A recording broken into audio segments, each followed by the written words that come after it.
वालेकुम व्यूअर्स, आज हम बनाने जा रहे हैं मछली, मसाले वाली मछली, या इसको आप मछली का सालन भी कह सकते हैं और मसाले वाली भुनी हुई मछली। इसके लिए मैंने हाफ कप ऑयल ले लिया है और इसमें मैं लहसुन अदरक का पेस्ट ऐड कर दूंगी 1 टीस्पून जितना। लहसुन अदरक के पेस्ट को हम फ्राई कर लेंगे और फिर इसके अंदर हम टमाटर्स ऐड कर देंगे। अब इसमें हम 3 टोमेटोज ले लिए हैं, वो ऐड कर लेंगे और फिर टोमेटोज को फ्राई करके थोड़ी देर के लिए ढककर पकने के लिए छोड़ दिए। मैंने मछली एक साइड पे ले ली है। मछली आप सुरमई भी ले सकते हैं, कोई भी मछली ले सकते हैं। इसमें मैंने नमक और सिरका डालकर इसको साफ कर लिया था और अब इसको मैंने वॉश कर लिया है।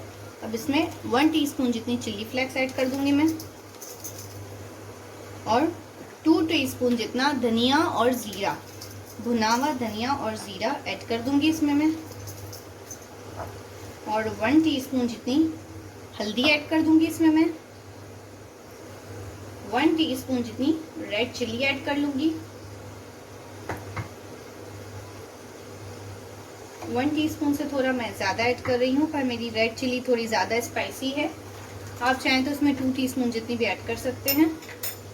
और बाकी मैंने 3 टेबलस्पून जितनी योगर्ट ले ली है और 1 टीस्पून जितना मैं इसमें ज़ीरा ऐड कर दूंगी। अभी मैंने इसमें सॉल्ट ऐड नहीं किया है। मैं इसमें जब ये इसको ग्रेवी में इसकी पकाने के लिए रखूंगी फिर मैं इसमें सॉल्ट ऐड करूंगी। ये टमाटर भून गए हैं। अब मैं इसमें ये मैरिनेट हुई भी फिश को इस तरीके से ऐड कर लूंगी, अलग अलग एक जगह पर रखकर। फ्लेम को मैं थोड़ा कम कर देती हूँ और ये एक फिश एक साइड पर इस तरीके से रख दूंगी।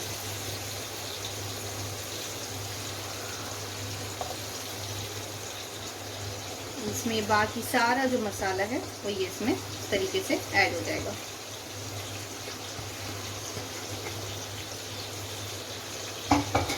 मैं इसमें सॉल्ट ऐड कर दूंगी, पर अभी हमें इसको घुमाना नहीं है।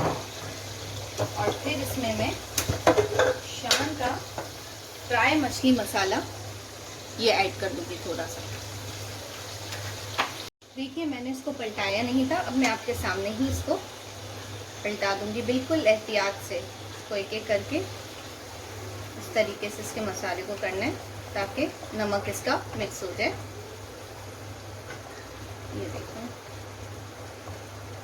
इस तरीके से हम इसको पलटा देंगे। सिरका और नमक अगर हम ज़्यादा देर तक रहने देते हैं तो मछली टूटती नहीं है। अब इसमें मैंने कसूरी मेथी ले ली है, वो अब हम इसमें ऐड कर देंगे।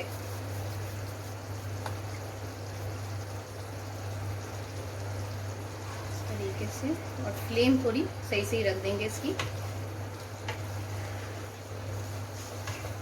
अब हम इसमें हरा धनिया ऐड कर देंगे।